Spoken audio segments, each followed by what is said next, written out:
முதலமைச்சர் என்ன அறிவுறுத்திருக்கான்னு சொன்னால், WRD நீர்வளத்துறை வருவாய்த்துறையோடு இணைந்து நீர்மட்டத்தை கண்காணிக்க சொல்லியிருக்கிறார்கள். எவ்வளவு மழை பெய்து தண்ணீர் வருகிறதோ அதை தேக்க முடியும் என்று சொன்னால் தேக்கலாம். தேக்க இன்புட் அதிகமாக இருக்கும் பட்சத்தில் தண்ணீரை வெளியேற்றுகிற பணியை WRD துறையும் வருவாய்த்துறையும் இணைந்து அசம்பாவிதங்கள் நடக்காத அளவிற்கு முன்னெச்சரிக்கை நடவடிக்கை எடுக்கிறோம். அதே போல தண்ணீர் திறந்து விடுகிற நேரத்தில் கரையோரத்தில் இருக்கிற மக்களுக்கெல்லாம் நாங்கள் அறிவுரை சொல்லி அவர்களை சரியான இடத்துல வைக்க சொல்லி நாங்கள் அறிவுறுத்தி இருக்கிறோம். அதுபோக எங்கே புயலால் பாதிக்கப்படும் என்று சொல்கிற மாவட்டங்களுக்கு அங்கெங்கே சென்டர்கள் பொதுமக்களை தங்க வைக்கக்கூடிய நிவாரண முகாம்களை நாங்கள் தயாராக வைக்க சொல்லி மாவட்ட ஆட்சித்தலைவருக்கு சொல்லி இருக்கிறோம்.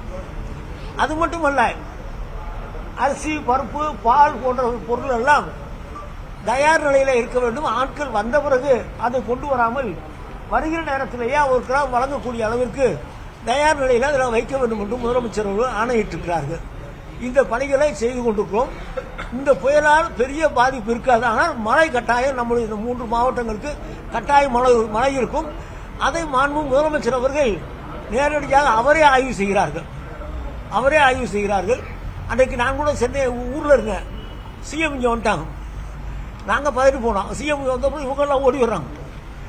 ஒரு பணியையும் சிஎம் முதலமைச்சர் அவர்கள் அவர் பார்த்து செய்தால்தான் அவருக்கு திருப்தி. அவருடைய குணம் என்னன்னா, எந்த காரியமாக இருந்தாலும் அவர் பார்க்கணும், அப்புறம் தான் அவர் திருப்தி வரும். ஆகவே திருப்தியாகப்படக்கூடிய அளவிற்கு ஒவ்வொரு பணியும் செய்து கொண்டிருக்கிறார்கள்.